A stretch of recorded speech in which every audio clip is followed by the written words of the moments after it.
And the U.S. will investigate many of its trading partners over their tax practices in the tech sector.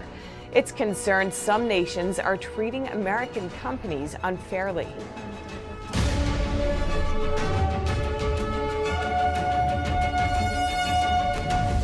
For the seventh night, riots and protests flared across the country.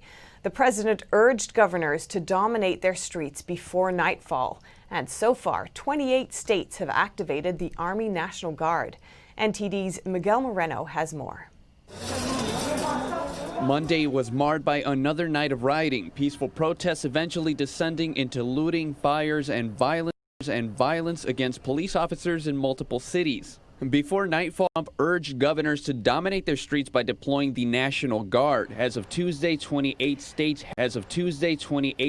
have activated their National Guard, but that doesn't mean they've been deployed to city streets. Mayor Bill de Blasio has turned down the Guard, saying that no good comes when armed forces enter communities. In St. Louis, Missouri, the police chief said 4 police officers were shot, fireworks were thrown on officers, and downtown businesses were looted, among other things. The governor has activated the National Guard, and the St. Louis police chief said they were helping maintain control. We contacted the city to ask how many were sent and what they're doing, but they didn't immediately to us. The president said he would deploy the military to quickly solve the problem if officials don't take care of the rioting themselves. Chicago Mayor Lori Lightfoot said she would sue the president if he sent in the military, and that the military is not trained in de-escalation. Miguel Moreno, NTD News. New Yorkers are required to be indoors tonight at 8 p.m. after last night's riots stormed through the city and caused widespread destruction. But the city's mayor says the National Guard is still not needed. Last night, more than 700 New Yorkers were arrested. Times Square was torn up. Over a dozen stores in Soho were looted. During the Soho looting, a man was reportedly shot. He was sent to Bellevue Hospital, and media reports say he is in stable condition. In upstate New York, a 24-year-old woman was attacked, trying to stop a group of looters from destroying a business. In terms of who's instigating, we see a pattern all over the country. And I know people who are protesting. Among them, few of my students in Brooklyn. And they're very peaceful. I mean, it's not the intention. They're very peaceful. I mean, it's not the intention to destroy the city they live in, by no means. Those are people who are coming from the outside. Antifa. The mayor is relying on local law enforcement to stop the violence. In his words, it's too dangerous to deploy the National Guard. The National Guard should not be brought here. We have 36,000 police officers. They are the best equipped to deal with this situation.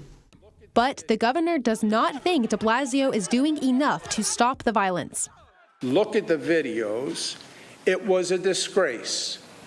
I believe the mayor underestimates the scope of the problem. It's up to the local government to call in the Guard if needed. Trump said he will send them wherever they're called for, and he urged New York City particularly to do so. Businesses are boarding up their windows to prepare for the next night of riots. While New York City is just 6 days away from reopening, these stores are now facing an even harder lockdown. Once locked on the inside to protect the public from the virus, now boarded up on the outside to protect from nightly riots.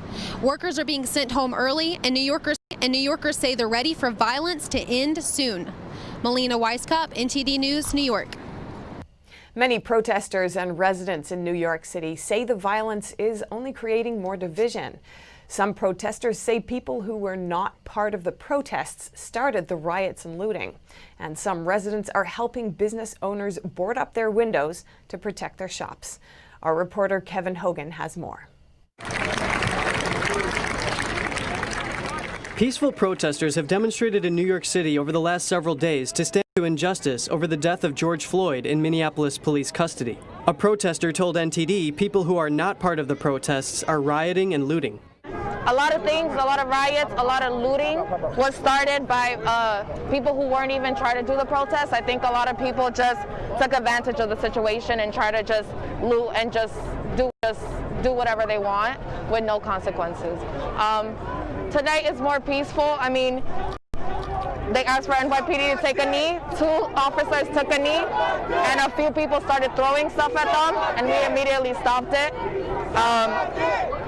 We don't want to escalate the situation. We need our voice heard.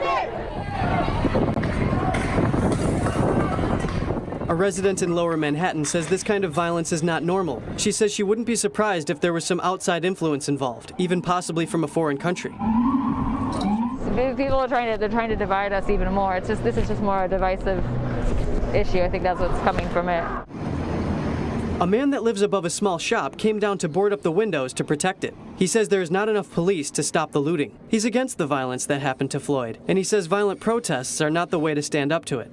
I understand that violence. I want to protest also, but this is not the way to win hearts and sympathy.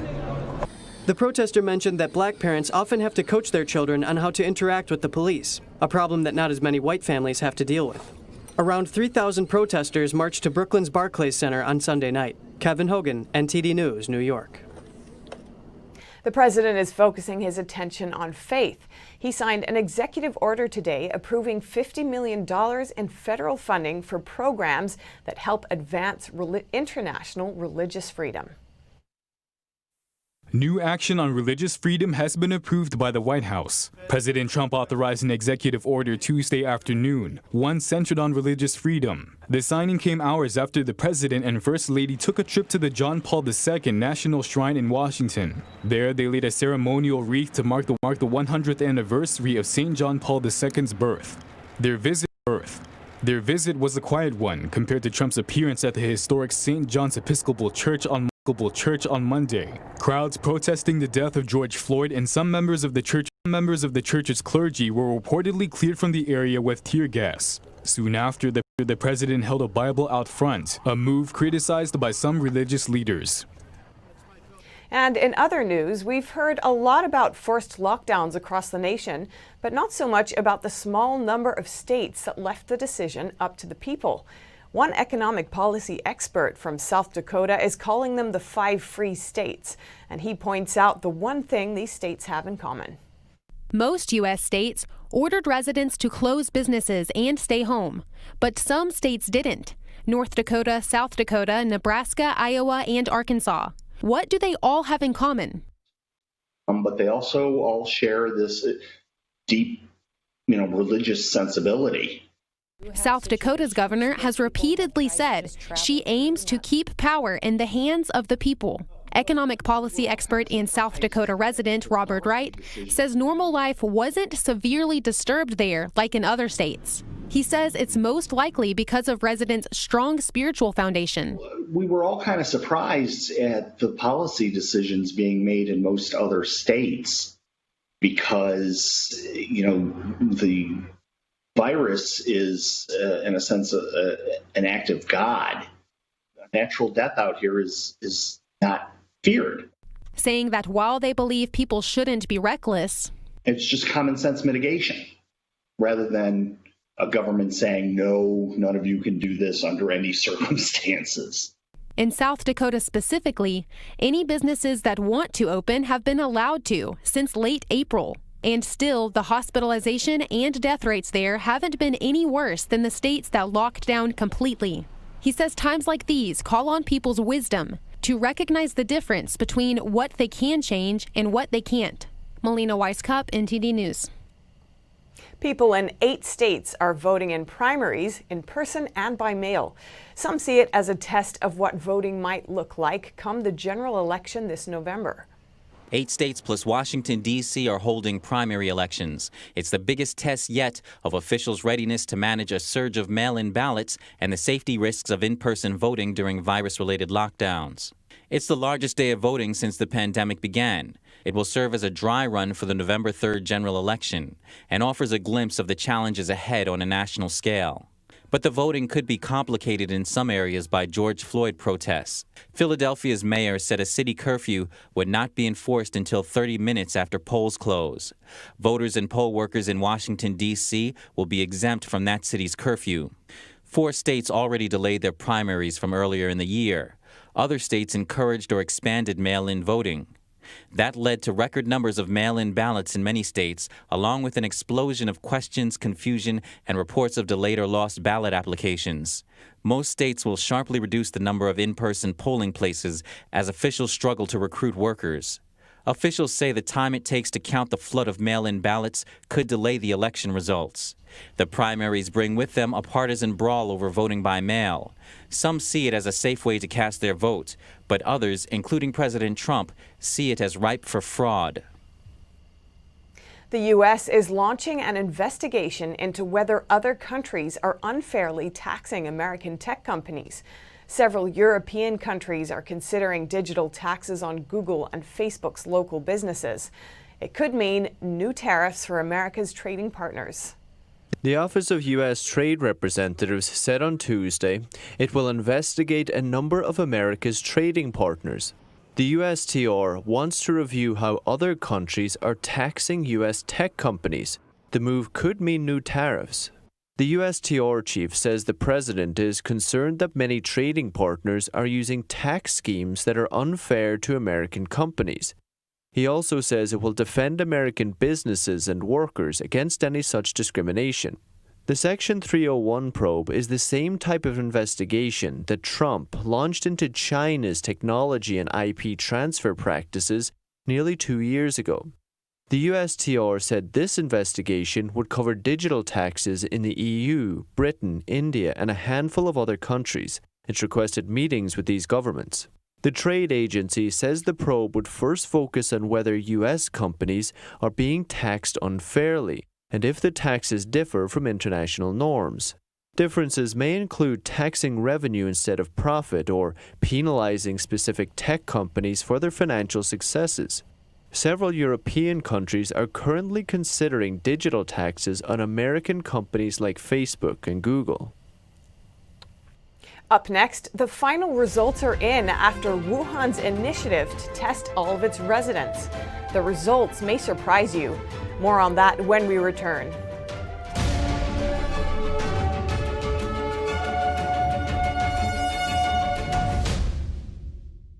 When you look at TV networks in America, a soundbite and fight-it-out culture prevails on news and commentary programs. As a Canadian, I'm fascinated with America, and I wanted to offer American thought leaders an opportunity to share their thoughts in a deep dive format, where we can explore their ideas together. And so American Thought Leaders was born. The world's most brilliant thinkers believed that open discourse was the key to greatness. However, all around the world, we see that discourse is being stifled, and political agendas have subverted media. The Epoch Times launched its Global Thought Leaders program to bring back this great tradition of free thought.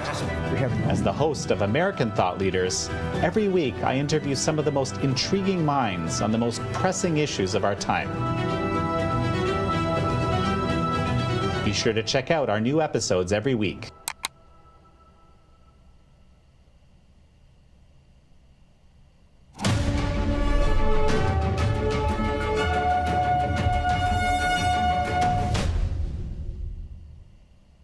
The final results are in after Wuhan's initiative to test all of its residents.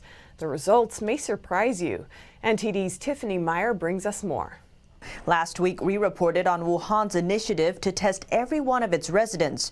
2/3 of the 9 million samples collected were tested, and the result was no confirmed cases. Now, all 9 million samples have been tested. Authorities say the final result is still no confirmed cases, but 300 asymptomatic cases were found. In China, asymptomatic cases are not included in confirmed cases. 没有发现确诊病例，检测无症状感染者300名。 They said these 300 asymptomatic cases aren't contagious and haven't infected other people. 没有发现无症状感染者传染他人的情况。 Chinese netizens have different opinions. 2 netizens discussed about the accuracy of the Chinese regime's figures. One netizen says he believes the figures because he knows hundreds of people in China and none of them are infected. Another responded that he doesn't want to discuss anymore because he doesn't have time to wake someone up who pretends to be asleep. The U.S. Department of State will hold an online candlelight vigil on June 3rd for the victims of the 1989 Tiananmen Square massacre. According to VOA, Bo Miller, a Chinese affairs officer from U.S. Department of State, invited all participants to record a short video, holding candles and talking about how the 1989 Tiananmen Square protesters inspired them, and upload this video on social media using the tag Tiananmen Square Vigil. The message went viral on social media. Many Hong Kongers say the U.S. is taking action to defeat the CCP and told everyone to join.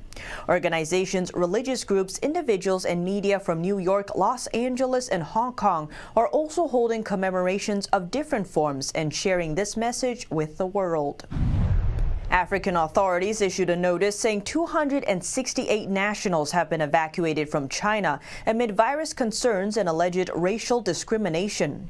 Nigeria's foreign minister said the evacuees endured a difficult time in China and are now settled in hotels where they will be quarantined for 14 days. Nigerians and other Africans are reportedly facing racial discrimination in China, especially in the south. This includes being barred from shopping malls, hospitals, and even their homes, as well as facing violence in the streets.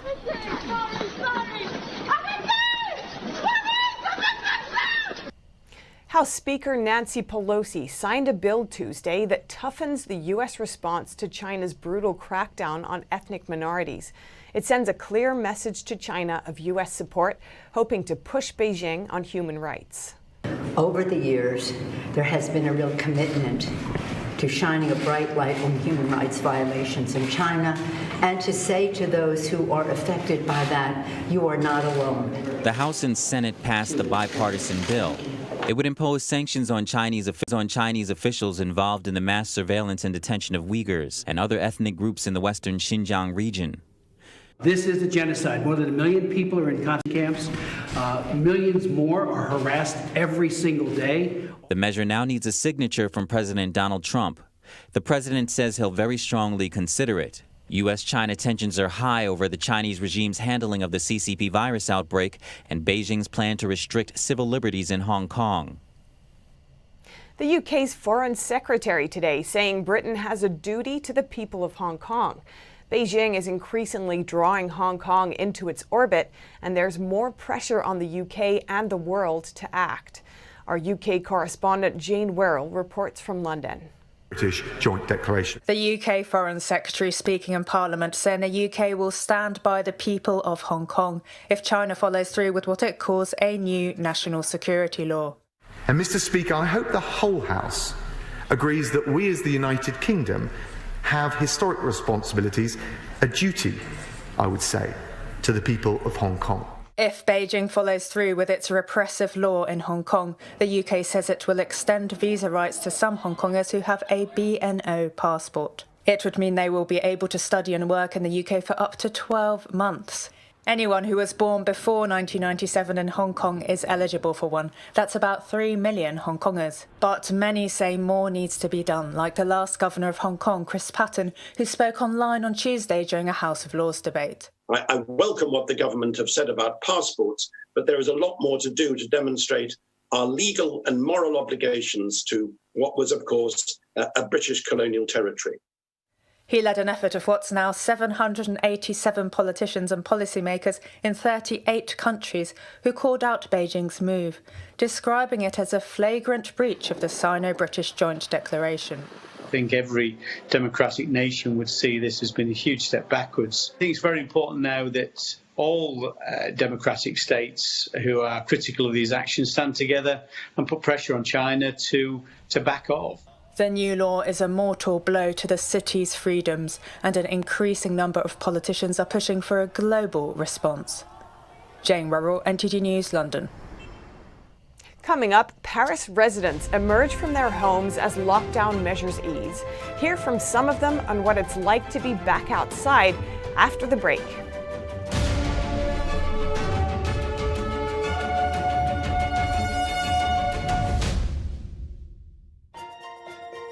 Hello there.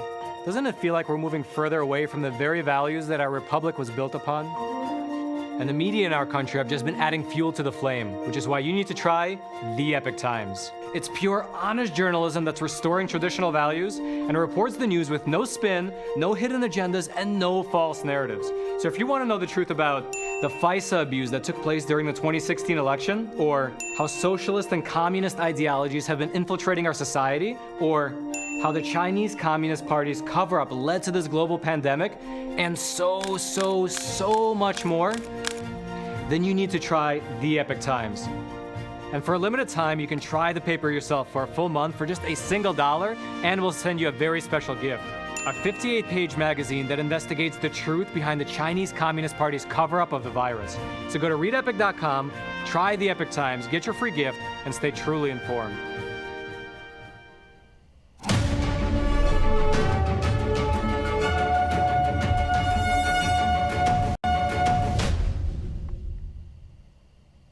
Life is back on the streets of Paris as lockdown measures were further eased in France today. Our France correspondent David Vives has the story.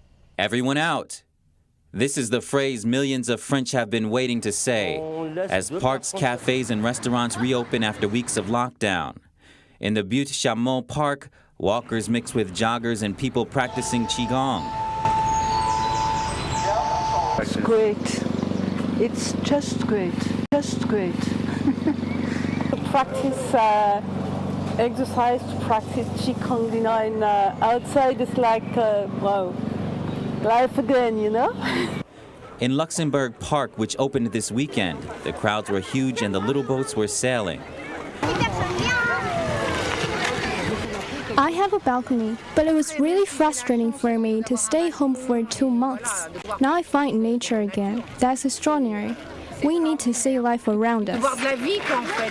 The streets also welcomed life again, with the opening of the places inescapable for most Parisians, cafes. Parisians enjoyed their morning ritual of coffee and croissants. In Paris, cafes and restaurants are only allowed to have customers on terraces.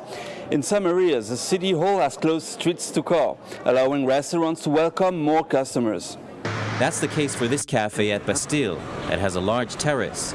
After 2 months of lockdown, Anthony Rodriguez was back to work this morning. We had to wake up at 6 this morning. It was a bit complicated, but we're happy to be here. With some adjustments made regarding social distancing and hygiene measures. Tables must be 4 feet away from one another in length and width. We will print disposable menus for the customers. Lockdown measures will be eased further in France on June 22nd. Following the French government's timeline, this is the date when all shops will be able to fully reopen to the public. Reporting by David Vives, NTD News, Paris. Stocks rise despite protests. Low demand from rental companies hurts car makers, and more in business news. Stocks rose on the prospect of the country reopening, offsetting worries about the nationwide protests. Crude oil prices also rose to more than $36 a barrel, hitting a 3-month high. Economic data from a U.S. manufacturing index shows its first upturn since January. The collapse of air travel pushed big car rental companies to cancel orders for new vehicles, punching a hole in sales for nearly a dozen U.S. automakers. That includes the big three in Detroit. Automakers could lose up to 12% of their annual U.S. vehicle sales in 2020. The Food and Drug Administration plans to allow more companies to make hand sanitizer. The FDA says it will expand the kinds of companies allowed to make the product.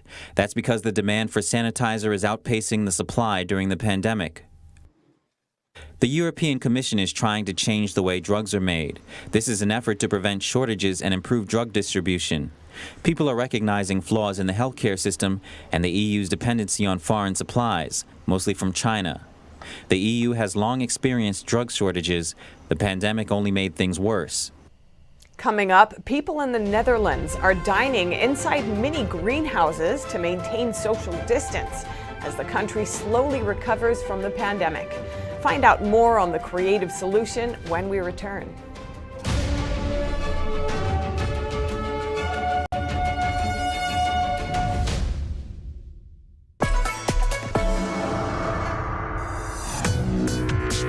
Viewers viewers have described China Uncensored like The Daily Show, but about China. At the beginning, I was super excited when I got 500 views, and now the show's grown to about 500,000 subscribers on YouTube. One episode reached 7.9 million people. I'm a little freaked out that many people have seen my face. In 5 years, I see China Uncensored as the sole source of edutainment worldwide.